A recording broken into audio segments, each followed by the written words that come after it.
আল্লাহর দরবারে শুকরিয়া আদায় করতেছি যে মহান আল্লাহ পাক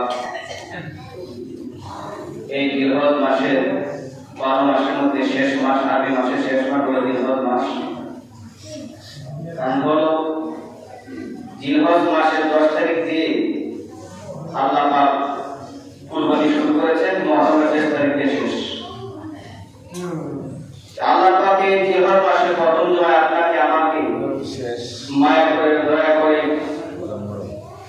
এই পবিত্র জুমার দিনে আসার এবং বসার এবং আমি গুনাহগারকে কিছু কথা বলার আপনাদেরকে শোনার তৌফিক প্রদান করে দিয়েছেন। আবার জবান খুলে বলি আলহামদুলিল্লাহ। তার পাশাপাশি শুকর আদায় করতেছি যে আল্লাহ পাক এমন একজন নবী আমাদেরকে দিয়েছেন, যেই নবী উম্মতের জন্য এমন কোনো কঠিন জিনিস রাখে নাই। আমরা কিভাবে কোরবানি করব, কিভাবে হজ করব, কিভাবে যাকাত দিব, কিভাবে ফিতরা দিব, কিভাবে আমাদের জীবনটা সুন্দরভাবে চলতে পারি বা চলাতে পারি, সেই নির্দেশনা সুস্পষ্টভাবে আমাদেরকে দিয়ে গেছেন। সেই নবী এখনো রোজা মুবারকে বলে, এখনো রোজা মুবারকে শুয়ে শুয়ে উম্মতি বলে কাঁদেন, ওই নবীকে পেয়ে আমরা খুশি না বেড়া খুশি না বেড়া। আমরা ওই নবীকে সব সময় যদি আল্লাহ পাক আমাদেরকে হায়াত দিয়েছে, আমরা ওই নবীকে খুশি রাখতে চাই কি চাই না? আমরা আমাদের নবীকে স্বপ্নের মাধ্যমে স্বপ্নের যুগে আমার নবীকে দেখতে চাই কি চাই না? চাই কি চাই না? যেহেতু আজকে জিলহজ মাসের প্রথম জুমায় আলোচ্য বিষয় এসেছে কুরবানির গুরুত্ব এবং ফজিলত এবং কুরবানির ইতিহাসটা আপনারা অনেকে জানেন, পরে পর্যটকে কিছু আলোচনা করবো। যেহেতু জুমার দিন লম্বা আলোচনা করা যায় না, আমি যতটুকু আলোচনা করবো অর্ধেক টাইম ইতিহাসটা আমি টানবো আর অর্ধেক টাইমের মধ্যে কুরবানি সম্পর্কে কিছু মাসালা করবো। আল্লাহ আপনাকে আমাকে সেই মতে বুঝার তৌফিক দান করুন। আমিন। দেখেন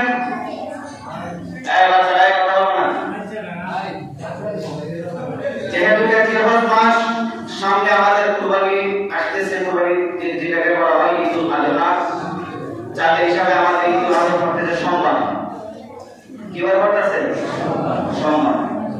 আপনারা আমি ইনশাআল্লাহ পরে বাকি জানাতে বাবা থেকে 9 তারিখ মানে রবিবারের ফজর নামাজ থেকে শুরু করে 3 দিন 10, 11, 12, 13 তারিখ আসর নামাজ পর্যন্ত তাকবীরে তাশরিক পড়া আমাদের জন্য, মুসলমানদের জন্য ওয়াজিব। সুবহানাল্লাহ।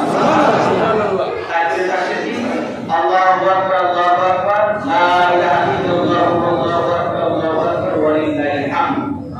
এটা একবার পড়াটা ওয়াজিব, তিনবার পড়লে রাসূল পাকের সুন্নাত। শুধু ফরজ, শুধু আপনি একা পড়েন বা জামাতে পড়েন, ফরজ আমাদের ফরজ করি না। যেমন জোহরের 4 রাকাত ফরজ আছে, মাগরিবের 3 রাকাত ফরজ আছে, এশারের 4 রাকাত আছে, জোহরের 4 রাকাত আছে, সকলে ফরজ নামাজ সালাম ফিরায়া তারপরে তাকবীরে তাশরিক আমরা কয়বার করব? 3 বার করব। আল্লাহ পাকের মধ্যে সবার তৌফিক দান করুন। আমিন। এখানে আল্লাহ পাক রব্বুল আলামিন আমাদেরকে জানাতেছে, হে দুনিয়ার মানুষ, তোমাদেরকে আমি জানিয়ে দিলাম আমি আল্লাহ পাক আদম সন্তান সৃষ্টি করেছি, প্রত্যেকটা জাতির জন্য আমি কুরবানির নিয়ম করে দিয়েছি। এই জন্য আল্লাহ পাক তাদেরকে সকল 24 পর্যন্ত যে জন্তুগুলো আল্লাহ পাক আমাদের জন্য হালাল করে দিয়েছেন, এই জন্তুগুলো আল্লাহ পাক আমাদের জন্য, আল্লাহ পাককে খুশি করার জন্য, কুরবানি করার জন্য ফরজ করে দিয়েছেন। আল্লাহু আকবার। আল্লাহ পাক রব্বুল আলামিন যেহেতু জিলহজ মাস, কুরবানির ইতিহাস সম্পর্কে কিছু না বললে আপনারা বুঝবেন না। যতটুকু সময় আছে ততটুকু এই সময়ের মধ্যে আমি একটা পাঠ করে অর্ধেক সময় আমি ইতিহাসটা একটু টেনে নিব।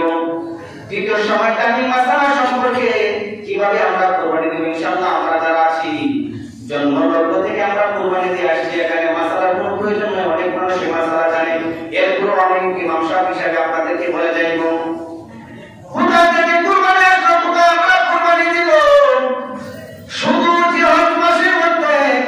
হযরত ইসমাঈল আলাইহিস সালামকে কুরবানি শুধু নয়, হযরত ইব্রাহিম সাল্লামের শুরু থেকে কুরবানি দিয়ে আসছেন। যেমন প্রথম কুরবানি হযরত ইব্রাহিম সাল্লামকে যখন নমরুদ আগুন ফেলে দিয়েছিল, আল্লাহ পাককে খুশি করার জন্য, আল্লাহ পাকের আগে খুশি করার জন্য যে বিকা হযরত ইব্রাহিম সাল্লাম করেছিল সেটা হলো নমরুদের আগুনের মধ্যে কথা বলুন ঠিক না বেশি আল্লাহ পাক রব্বুল আলামিন লাইটটা ধরে দাও যখন হযরত ইব্রাহিম সাল্লাম যখন পয়গম্বর জলিল কদর পয়গম্বর উনি যখন 80 বছর বয়সে তো কি করে করা 80 বছর বয়সে যখন বিবাহ করেন বিশ্ব সুন্দরী সাহারাকে যখন উনি বিবাহ করেন তখন 12 বছর হয়ে গেছে তার কোনো সন্তান হয় না উনি যে কোনো জায়গার মধ্যে যদি কালমার দাওয়াত দিতে চায় কোনো মানুষ কালমার দাওয়াত গ্রহণ করতে চায় না শুধু তার কালমার মুখে সালাম সহ কোনো মানুষ কালমার গ্রহণ করতে চায় না 12 বছর হয়ে গেলে সন্তান হয় না কেন আমরা কুরবানি করব কুরবানির ফজিলতটা কি আমার আল্লাহ পাক রব্বুল আলামিন বলে দুনিয়ার মানুষ দুনিয়ার মানুষ তোমাদেরকে ছেড়ে দেয় আমি আল্লাহ পাকের খুশি করার জন্য আমি আল্লাহ পাকের রাজি করার জন্য আমি আল্লাহ পাকের হুকুম আদায় করার জন্য তোমরা যে তোমরা দোয়া করবা আশা ময়দান কিয়ামতের দিন আমি মাওলা পাক করে খুশি এবং ওই এবং এই পছন্দ হবে আল্লাহ পাক কিয়ামতের দিন জীবিত করব প্রত্যেকটা জীবিত গুরুরা আমি আল্লাহ পাকের নামে কুরবানি দিয়েছো ওই গুরুগুলো শান্তি দিলে আমি আল্লাহ পাকের শান্তির মাধ্যমে আমার বান্দাদেরকে আমি মাফ করে দিব চলে যাই বলুন সুবহানাল্লাহ হযরত ইব্রাহিম আলাইহিস সালাম 12 বছর হয়ে গেল বিবাহ করেছে সারাকে কোন সন্তান হয় না মানুষ বলাবলি করতেছে ওই একজন শরীর প্রবল পয়গম্বর উনি দোয়া আল্লাহর দরবারে কবুল হয়ে যায় কিন্তু আজকে 12 বছর হয়ে গেল কোন সন্তান হয় না মানুষ বিভিন্ন ভাবে বিভিন্ন কথা তাকে কঠোরভাবে বলতেছে এই কথাটা আরে যদি সাহায্য করার মধ্যে লেগে গেল তাকে বলে স্বামী গো ও স্বামী আজকে 12 বছর হয়ে গেল আমরা বিবাহ বন্ধনে আবদ্ধ হইলাম কোন আল্লাহ পাক আমাকে সন্তান দেয় না কোন সন্তানের মুখ আমি দেখতে পাই না গো স্বামী আপনি তো জলিল করবার পাই না গো মানুষ আমাকে অনেক কথা বলে আমি অনেক কথা শুনতেছি ও স্বামী তুমি তো আল্লাহর দরবারে দোয়া করলে তোমার দোয়া কবুল হয়ে যায় আপনি দোয়া করে দেখেন আল্লাহ পাক কোন সন্তান দেয় কিনা তার অভিযোগ হয়ে গেল হযরত ইব্রাহিম সাল্লাম দুইটা সাথে পাইছে আল্লাহর দরবারে দোয়া করেন রব্বি হাবলি মিনাস সালিহিন আল্লাহু আকবার আল্লাহর দরবারে দোয়া করেন রব্বি হাবলি মিনাস সালিহিন মাওলা গো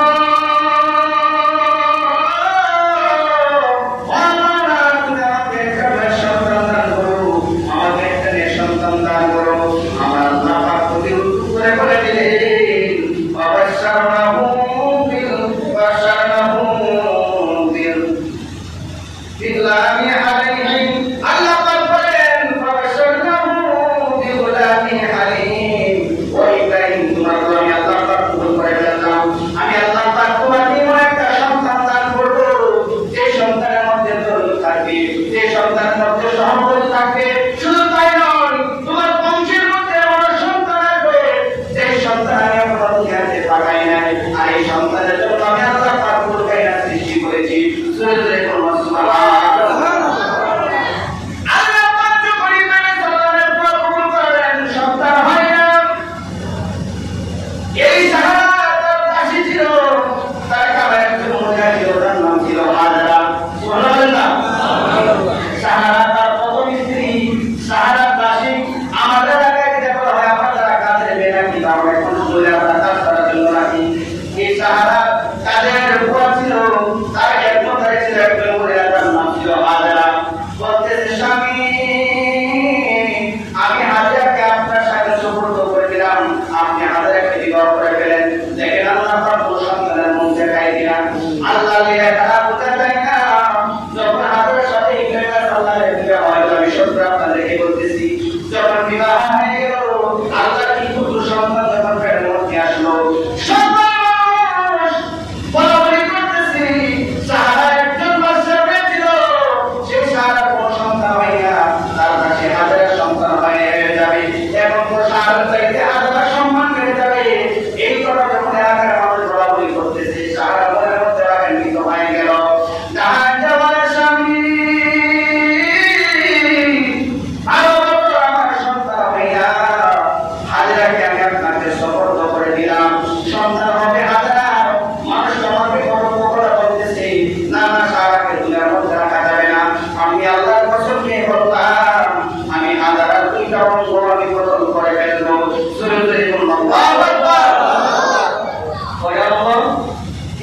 হয়ে গেল তো তিনটা আমি কতল করে ফেলবো, আমি কেটে ফেলবো। তখন হযরত ইব্রাহিম সাল্লাল্লাহু আলাইহি ওয়াসাল্লাম, বিবি আমি তো তোমার কাছে হাত রেখে চাই নাই, আমি তো বিবাহের জন্য তোমাকে বলি না, তুমি তো খুশি হয়ে তোমার এই দাসীকে আমার কাছে সমর্পণ করে দিয়েছো, বিয়ে করে দিয়েছো। এখন যদি তুমি তাকে কতল করে ফেলো আমার সন্তান তো আসবে না। কিন্তু হ্যাঁ, আমি তোমাকে একটা মাসআলা জানাই দেই, তুমি যখন তিনটা মাইল তার কতল করবা, মাসআলা তোমাকে জানাই দেই, তাহলে আল্লাহর কসম তুমি খাইলা, তোমার এই কসমটা শুনি হয়ে গেল, তোমার আদায় হয়ে গেল কি যে তুমি সাহারার দুইটা কাজ চিন্তা করে ফেলে এবং তাকে সুন্নতি খতনা করে ফেলে। বললাম আল্লাহু আকবার, আল্লাহু আকবার। যখন তার শুধু মহিলাদেরকে সুন্নতি খতনা করা হয়, সুন্নতের কতল অবস্থায় সুন্নতি করা হয়, তুলে সুন্নতি খতনা করা হয়, সেদিকে আমি যাবো না। যখন এই কথা বললেন সাহারা মেনে নিলেন, ঠিক আছে ভালো কথা। যখন উনি যখন ওই হাজার দুইটা কাজ চিন্তা করে দিলেন, দেখেন আল্লাহ লেখা বোঝা যায় না, সাহারা আমার আল্লাহ পাকের প্রেমিক ছিল, আল্লাহ পাকের পাওয়ার জন্য আল্লাহ পাকের দরবারে তাহাজ্জুদ নামাজ আদায় করতে, আল্লাহ পাকের দরবারে তাহাজ্জুদ করত। আল্লাহ পাকের সাহারার প্রতি রাজি এবং খুশি ছিল। যখন তার কান্না চিন্তা করে ফেললো, যখন হযরত ইব্রাহিম সাল্লাল্লাহু তার কান্নার মধ্যে অনবর করলেন, তখন দেখতেছে হাজারকে আরো সুন্দর দেখা যায়। আল্লাহ পাক যদি রাজি এবং খুশি হয়ে যায়, আমাদের কোনো চিন্তা নাই। যখন এই কথা করার পর যখন মসজিদ দেখা যায় হাজার আরো সুন্দর, তার উন্নত হয়ে গেল, তখন বলতেছে না স্বামী, এই হাজারকে এখানে রাখা যাবে না, তুমি তাকে ভালোবাসে অনেক জায়গায় অনেক দূরে দিয়ে দিল, যাতে আমি হাজারকে না দেখতে পাই, যাবে আমার হাজারকে দেখতে পাই, তাহলে আমি তাকে কতল করে ফেলবো। ইব্রাহিম সাল্লাল্লাহু যখন সংকটে করতেছি, ইব্রাহিম সাল্লাল্লাহু যখন ওই হাজারকে যখন যখন দিয়ে গেলেন, সাহারা মরণ তার মাথায় যখন দিয়ে দেওয়ার পরে হাজার বলছিল, স্বামী আপনি যে আমাকে মরুভূমির মধ্যে রেখে দিয়েছেন, এখানে মানুষ শূন্য, কোনো মানুষ নাই, খাবারের কোনো প্রয়োজন নাই, আমি জানতে চাই তুমি কি এই সাহারা করে আমাকে এখানে রাখতেছো না আল্লাহর হুকুমে রাখতেছো? তখন ইব্রাহিম সাল্লাল্লাহু বলছিল, বিবি আমি সাহারা করে তোমাকে রাখি নাই, আল্লাহ পাকের হুকুমে আমি তোমাকে এখানে রেখেছি। তখন হাজার বলছিল, হে স্বামী ইব্রাহিম, আমি তোমাকে জানাই দিলাম যে আল্লাহ পাকের রাজি এবং খুশি করার জন্য আপনি আমাকে এখানে রেখেছেন। আমি এখানে কোনো মানুষ যদি না থাকে, সেই জায়গার মধ্যে আমার আল্লাহ পাক আমাকে অবশ্যই রক্ষা করবে। আল্লাহু আকবার, যখন হযরত ইব্রাহিম সাল্লাল্লাহু যখন জন্মগ্রহণ নিলেন, সফর করতেছি, যখন 12 বছর উপনীত হলো, অনেক কিতাবের মধ্যে 12 বছর বলেন, প্রাপ্ত বয়স বলেন, বলার পরে যখন হযরত ইব্রাহিম সাল্লাল্লাহু স্বপ্ন দেখতেন, আল্লাহ পাক বলতেছেন, ইব্রাহিম তুমি আমি আল্লাহ পাকের রাজি এবং খুশি করার জন্য আমার নামে তুমি কুরবানি করো। আল্লাহু আকবার, আল্লাহু আকবার। কিতাবের মধ্যে আসছে হযরত ইব্রাহিম আলাইহিস সালাম দুইটি স্বপ্ন দেখলেন, দুই দিনই আল্লাহ পাকের নামে 100 করে 200 কুরবানি দিলেন। আল্লাহু আকবার, আল্লাহু আকবার। তৃতীয় দিন যখন স্বপ্ন দেখলেন, বলতেছে, ইব্রাহিম তুমি তোমার প্রাণপ্রিয় বস্তু আমার জন্য আমার নামে কুরবানি করো। তখন ইব্রাহিম সাল্লাম দেখতেছেন যত প্রাণপ্রিয় আছে, প্রাণপ্রিয় না, একটা প্রাণপ্রিয় আছে, 12 থেকে 13 বছর পরে যখন আল্লাহ পাক আমাকে সন্তান দিয়েছে, এটাই তো আমার কাছে সবচেয়ে প্রিয়। এই প্রিয়টা আমার প্রিয় হতে পারে না। ইব্রাহিম সাল্লাম তাড়াতাড়ি চলে গেলেন মক্কার জমিনে, এই সাহাবারা পায়ের মধ্যে চলে গেলেন। যাওয়ার পরে দেখতেছে হযরত ইসমাঈল আলাইহিস সালাম 12 বছর পূর্ণ হয়ে গেছে, প্রাপ্তবয়স্ক হয়ে গেছে। তখন ইব্রাহিম সাল্লাম বললেন, হে আমার সন্তান, আমি তোমার পিতা, আমার নাম হযরত ইব্রাহিম। যখন বললেন বিসমিল্লাহির রাহমানির রহিম, ওয়া ইয়া বুনাইয়া ইন্নী আরা ফিল মানামি আন্নী আযবাহুকা ফানজুর মাযা তারা। হযরত ইব্রাহিম সাল্লাম বললেন, হে আমার প্রিয় সন্তান, আমার প্রিয় বৎস, আল্লাহ তাআলা আমাকে সন্তান দিয়েছে, আমি তোমাকে কুরবানি দিয়েছি, জবাহ করেছি, তোমার অভিজ্ঞতাকে আমি জানতে চাই। হযরত ইসমাঈল সাল্লাম তার উত্তরে বললেন, ক্বালা ইয়া আবাতি ফাল মা তুমারু, বাবা তো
আকবার, আল্লাহু আকবার।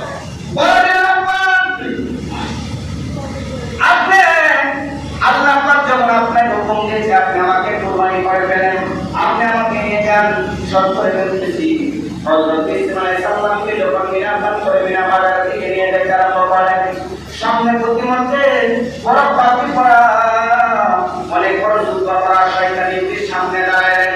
ডাক দেওয়া ইসমাঈল, ও ইসমাঈল তুমি কোথায় যাইতেছো? যাও আমি করতেছি, আমি কোথায় যাইতেছি? যে তোমার বাবা ইব্রাহিম তোমাকে জয় করার জন্য নিয়ে যাইতেছে। হযরত ইসমাঈল দেওয়া শয়তান, শয়তান তুমি দূর হয়ে যাও, আমার বাবা যদি আমাকে জয় করে নিয়ে যাইতে পারে এটা আমার বাবার কোনো নিয়ন্ত্রণ নয়, আমার বাবার ইচ্ছা নয়, এটা হলো আমার মাওলা পাকের ইচ্ছা। আমার মাওলা পাক আমাকে কবুল করেছে। এই কথা বলিয়া হযরত ইসমাঈল সাল্লাম তাকে কাফন ফরমায়ে সুরে আল্লাহু আকবার। কিতাবে বলতে আছে শয়তানকে মারতে মারতে সাপ কাটে অন্য মারতে কয়টা মারছে? কয়টা? আপনারা যারা হজে গিয়ে আপনারা যারা হজে গিয়েছেন, যারা হজ করতে যাচ্ছে তারা কিন্তু শয়তানকে কিন্তু সাপটা মারতে পারে বিনা পাথরে গিয়ে। এটা কি ইসমাঈল সাল্লামের কাছ থেকে এসেছে? যেহেতু ইসমাঈল সাল্লামের কুরবানি আল্লাহ পাক খুশি করেছে, আমি সত্যি সমস্যা কুরবানি আল্লাহ পাক কবুল করেছে। যখন তাকে শুয়াইলেন কুরবানি করার জন্য, তখন ইসমাঈল সাল্লাম বলেছিল, আব্বা আপনার যখন আপনি বেঁধে ফেলেন, আমার হাত পা বেঁধে ফেলেন, কারণ আমাকে যখন আপনি জবাই করবেন আমার অন্তর শুদ্ধ শব্দ আপনি শুনতে পারবেন, আপনার কলিজা ফেটে যাবে, আপনি সহ্য করতে পারবেন না।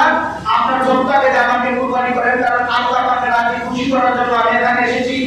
যখন ইব্রাহিম সাল্লাম তার দারুণ যখন গলার মধ্যে লাগাইলেন, তখন দেখা যাইতেছে ধরে না, কোন শব্দ হয় না, কোন শব্দ হয় না। এইদিকে হযরত ইসমাঈল সাল্লাম এই পিতা এবং সন্তানের এই মহব্বত দেখিয়া আল্লাহর আল্লাহকে খুশি করার জন্য যে সন্তান এবং তার পিতা আল্লাহর রাস্তায় মেনে গেছে, এই খুশির আনন্দে হযরত জিবরাইল সাল্লাম সাথে সাথে বলে ফেললেন আল্লাহু আকবার, আল্লাহু আকবার, আল্লাহু আকবার বলেন। সাথে সাথে এই শব্দ শুনিয়া হযরত ইসমাঈল সাল্লাম বলতেছে লা ইলাহা ইল্লাল্লাহু আল্লাহু আকবার। সাথে সাথে তখন ইসমাঈল সাল্লাম বলেছিলেন আল্লাহু আকবার, আল্লাহু আকবার ওয়ালিল্লাহিল হামদ। যখন তিনটা শব্দ বলেন তখন থেকে আল্লাহ পাক বলেন যে ইব্রাহিম তুমি যখন আল্লাহ পাককে খুশি করেছো, তোমার সন্তান যখন আমাকে খুশি করেছে, তোমরা যে মুখের মধ্যে যে শব্দ বলে আসছো আমি আল্লাহ পাক খুশি হয়ে গেলাম। যতদিন দুনিয়া থাকবে আদম সন্তানের উপরে যখন জিলহজ মাস আসবে, তখন 9 তারিখ থেকে 12 তারিখ 13 তারিখ পর্যন্ত আমি আল্লাহ পাক সকল বান্দাদের জন্য তাকবীর তাশরীক আল্লাহু আকবার, আল্লাহু আকবার, লা ইলাহা ইল্লাল্লাহ, আল্লাহু আকবার, আল্লাহু আকবার ওয়ালিল্লাহিল হামদ আমি তাদের জন্য ওয়াজিব করে দিলাম। আল্লাহু আকবার। সেখান থেকে কিন্তু তাকবীর তাশরীক। এখন আমাদের প্রিয় বস্তু কি? আমরা যারা কুরবানি করব, কুরবানি যারা আমরা করেছি, আমাদের প্রিয় বস্তু হলো গরু। অনেকে খাসি গরু কিনে কালো করে সব করে দিলাম। এখানে পিতা এবং সন্তান আল্লাহ পাকের যেমন খুশি করার জন্য তার প্রিয় বস্তু যখন কুরবানি করেন, আল্লাহ পাক খুশি হয়ে তখন ইসমাঈল সাল্লাম যখন হয়ে যায়, আল্লাহ পাক খুশি হয়ে জান্নাত থেকে দুর্গন্ধ যখন এই ইব্রাহিম সাল্লামের চুরি করে দিলেন, সাথে সাথে কুরবানি হয়ে গেল। সেখান থেকে আমাদের সেই বস্তুগুলো, যেই জন্তুগুলো আল্লাহ পাক হারাম করে দিয়েছে, সেগুলো আমাদের জন্য কুরবানি করা ওয়াজিব করে দিয়েছে। আল্লাহু আকবার।